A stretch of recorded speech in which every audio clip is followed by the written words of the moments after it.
Hey Buckley, and welcome back to another video. Today we're going to go on a little bit of a rant.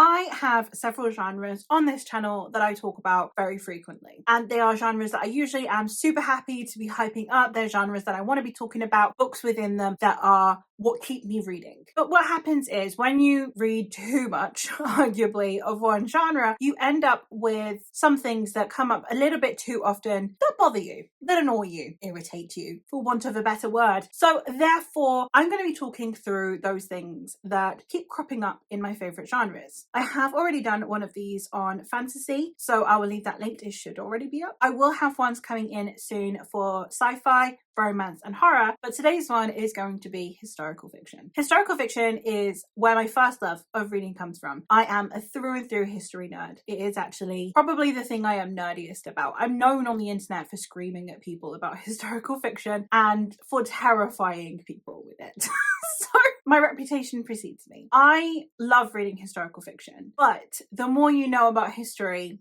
sometimes the more it makes reading historical fiction difficult. So today I'm going to go through 5 things that crop up in historical fiction that irk me to no end. The first one, the foremost one, the thing that annoys me absolutely the most about historical fiction is when an author shows their bias. You will occasionally get authors who write a book and they are depicting real people from history, and they are people that this author just has an opinion on, and they've used their fiction work as a way of just displaying that opinion of this historical figure. And sometimes it's creepy in a, okay, you like this historical figure a little bit too much. Are you okay? They've been dead a while. Sometimes it comes across as like, wow, you really hate this person who hasn't done anything to you. And then sometimes it is just, like they hate someone because they are historically known as being vile or whatever. If I'm reading a fiction book, I just want it to feel like fiction. I don't want it to feel like the author's opinion on a person or an event is being preached at me through the thin veneer of fiction. That's not what I'm reading historical fiction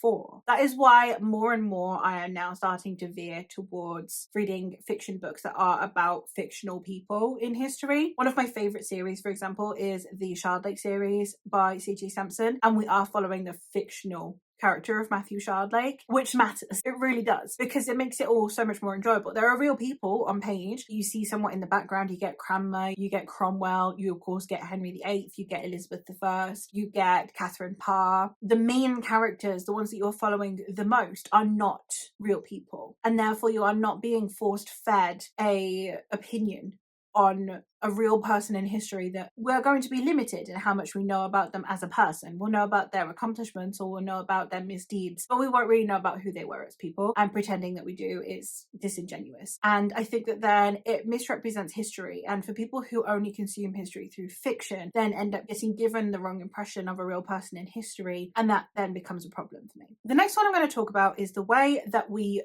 glorify war in fiction. A lot of the more masculine presenting, and I'm not going to be the person that is going to gender books, but you know which ones the publishing houses are trying to push towards men. Those ones. Those military historical fictions, the way they glorify war, it feels like propaganda. I'm not gonna lie, like some of them, the way they show war, like it's all glory, like you're gonna die, but it'll be worth it. You'll be remembered for eternity. And it's like, okay, name 10 people that died in a war that you remember that weren't like a king or a general. The way it's shown in some of these Dude Bro books is scary. It's scary. What do you mean? What do you mean like the best thing you've done with your life is go to war? You really think these young men were like, oh, thank goodness I get to go to war? No. Now don't get me wrong, like some of the lesser, the ones that weren't nobility, but that like still came from like middle class families, it was a way to social climb. Yeah, sure. Most of the men in there were just dying, They weren't coming out of there any better off. You know, they were coming out injured and maimed and unable to work, and then they just starve. And like, there was a lot of crap going on. There was a lot of not good stuff going on in those wars. But the way they're depicted, we're always showing the upper classes. We're showing the kings and the squires. You'll see like this middle class man who they're trying to pretend is lower class. Like, he'll be like a butcher's son or something, and they're trying to pretend that a butcher's son is lower class, not middle class, in the medieval times. And then they'll be like, yeah, and look, now he's a squire, and it's like, yeah, sure. Okay. He could be. He ain't a peasant. You know? What are you talking about? You rise through the ranks and you can make something yourself and you'll be remembered. And it's like, no, you won't. The thing is, even if you become like a squire overnight, how many real world medieval knights can you name? Like, men who literally weren't titled and then became a knight. Like, how many can you name? Even if you're like a mild obviously, if you're a big history fan, there will be a few that you know. If you're just like a mild, like, I'm kind of interested in history, name like 5 knights. And I don't mean this as like, you don't know history. I mean, they're not the people that go down in history. We remember the kings, we remember the generals, and we remember people that were executed and they were martyred. That's about it. Let's be honest. The way these books present the glorification of war scares me to no end because it feels like propaganda. The next one that I'm going to talk about is the way that we will misrepresent history and then the consequences that come from that. So, for example, there are authors who use their fiction to push forward a theory that they have on history, something that has no archaeological or historical basis. There is nothing to do with the historical record that can support this, but it is presented in a way alongside fact, and at most, the author will say, oh, this is a work of fiction. But then it'll be like, author who is a historian, who is renowned for also writing their non-fiction works. And then people will go, oh, well, maybe this is just like a storytelling version of those events. And it's never clarified. So, for example, I rant about them a lot, but Ricardians, okay? So, for those of you who don't know, I've talked about them before, but Ricardians are people who believe that Richard III was a good king, didn't murder his nephews, and was a product entirely of Tudor propaganda. Now, for me personally, you can be a decent enough medieval king. You can be definitely part of Tudor propaganda because the Tudors were very good at propaganda and still have killed your nephews. For me, my problem that I have with Ricardians is that they have an idea and then they work backwards to try and prove that idea, as opposed to just, here are some possible options. For example, Philippa Gregory, who is a well-regarded historical fiction author, is a Ricardian. So she wrote an entire series showing what a good guy Richard III was, showing that Margaret Beaufort, of all people, was actually the one that murdered the princes in the Tower. She made a huge villain out of this poor woman who did nothing wrong just so that she could make Richard look good, of all people. And the thing is, like, that would be fine. It's fiction. You can do what you want with your fiction. Now loads of people, and I mean too many people, think Margaret Beaufort murdered the princes in the Tower. Like, not even like, oh, that's a possible idea I'd never thought of before. Or, oh, I guess it's actually more plausible than I'd originally thought. Literally, they just like, yeah, no, she did it. It's a thing. And that's my problem with historical fiction, is when you present an idea, there are going to be a lot of people that are going to think that's just historical fact. They're not going to distinguish between the fact and the fiction. And therefore, there are now people that just think Margaret Beaufort that killed the princes in the Tower with no basis. It's just like, no, she, like, not even like, oh yeah, that's a possibility. No, she definitely did it because Philippa Gregory wrote about it and then they made a TV show about it, and that must be fact. The amount of people that get their Tudor facts from like the show The Tudors, and that's that in itself is hilarious. Like, Henry VIII looks like Jonathan Rhys-Meyers. When Henry VIII was like the second tallest monarch I think we've had in England. The tallest being his grandfather. So for me, whenever we're taking historical fiction, I always need to tell people, take it with a pinch of salt. It's fiction for a reason. But when things get misrepresented to the extent that we're talking about, like what I was talking about with Philippa Gregory, and people don't fact check, it then just becomes, it takes on a life of its own. People then are like, it was Margaret Beaufort, and then I'll work backwards to try and prove it. And that drives me insane. It absolutely drives me insane. So that is another thing that really does just break me whenever I read historical fiction. To the point where now if I read it, I just kind of DNF. I'm like, oh no, too many people are going to believe this thing about this person that we know absolutely nothing about. I do find that amusing. Especially because you can literally take fictional people and do it. If you really wanted to write your fiction, just take a fictional person and be like, oh yeah, here's this. So that's something that I find amusing, but also can sometimes be very problematic for actual historians. Talking of glorification, like we did with the glorification of war, we also have the glorification of the past. Now, sometimes this happens in romances where we're romanticizing the Regency era or we're romanticizing the Victorian era. Basically, just when we are only showing like a highlight reel, when we're putting on that Instagram filter onto the past. So most of the time, for example, we are only really highlighting the past of people who are wealthy or who have political influence or power. And yes, a lot of the time, the stuff that we know from history is from that because those are the things being documented. You know, they're not going to be documenting Jane down the road. They're going to be documenting, you know, kings and queens. That makes sense. But the problem is when you are only showing chivalrous knights, when you're only showing the lives of rich people, when you're only showing is, oh, well, I would have had a chambermaid to clean out my chamber pot. And it's like, no, you wouldn't. If you don't have one now, you wouldn't then. If you don't have a maid, like if you are not wealthy enough that you don't have a maid cleaning your house, you wouldn't have back then either. It'd be even less likely that you would. When we're showing these things, because we are always showing the most prevalent people, now don't get me wrong, there are risks at being at the top. Of course there are. We know how many people got executed. We know Henry VIII mostly for the people whose heads he had chopped off. Let's be honest. 2 wives, loads of advisors, just all dead.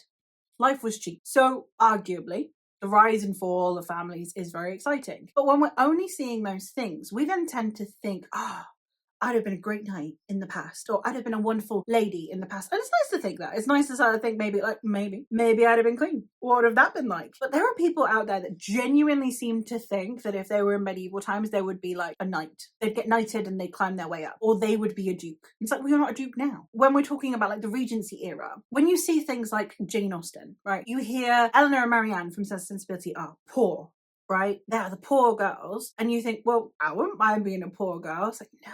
They are poor gentry. They're not poor. If you were one of the actual poors and you're a woman, you would likely be a sex worker by this point if you were that kind of poor, or starving. Those are your options. Best case scenario, you're a maid, you're a cook, you're a cleaner, but also bear in mind you have no rights, you have no finances, your husband dies, you are absolutely screwed. When we're looking at Marianne and Eleanor, they are poor by wealthy standards. That's like saying they're a millionaire amongst billionaires. Like if you're a millionaire and you're hanging out with billionaires, you're going to look poor. Doesn't mean you're actually poor. You know, they still have servants. When we show that glorification, when we show only the highlight reel, when we only show the poor people being like a squire or a lady as opposed to like a king or a queen, it kind of gives the wrong impression and it makes the past look so much cleaner and neater than it actually was. Anytime that we're glorifying the past, it just misrepresents it. My final topic that I'm going to talk about today is something that I have seen and something that I actively try to find books that do not include this. This is my biggest thing with historical fiction, is that sometimes it is used as a way of justifying bigotry or misogyny or prejudices of some kind. We use it as a safe haven because there is the idea that, okay, back in the day, it was illegal to be gay, for example. Back in the day, it was completely legal to own a person of color as though they were property. Back in the day, it was perfectly legal to beat your wife. And therefore, we're going to display those things on page as though that is okay. There will be depictions of slavery and it be completely normalized. And then if someone says, oh, I don't like reading books that depict it in this way where it dehumanizes people of color, then you get the bros come in and say, well, that's just how it was back then. We didn't think of them as humans, so it's natural that the book would do that. And it's like, okay, but we are writing this book in the 21st century. There is no need to still dehumanize people of color just because that's how we thought back then. There is no reason why marital rape depicted on page should be treated with nonchalance just because it was something that happened back in the day. There is no reason why having someone executed because of their sexual preference should be treated as commonplace just because it was back in the day. I am not saying that you need to show it as though gay people have always been accepted. The church is okay with it. And actually women have just had equal rights the entire time. So have black people. That's not what I'm saying. But the way that the books